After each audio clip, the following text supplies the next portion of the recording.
Mile petrol బంక్లో నేను నా bike full tank చేసుకుని షాప్ కాడికి పోయినా. అక్కడ నుంచి ఇంటి దగ్గర పోయి టిఫిన్ చేసి వచ్చి బయటకు వచ్చే లోపు బండి స్టిక్కరింగ్ మొత్తం కాలిపోయింది.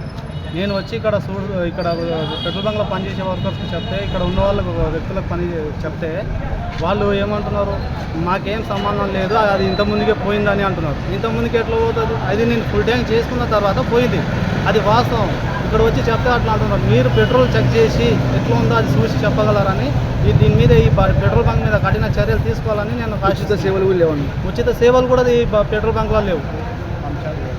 బైక్ బైక్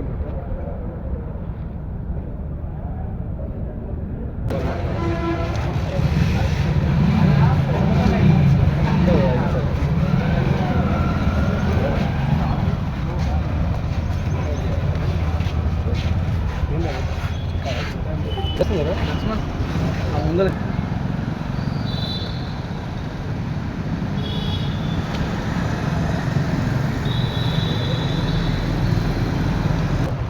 నేను మన రీసెంట్గా చెప్పిపోతే ఆయన కొంచెం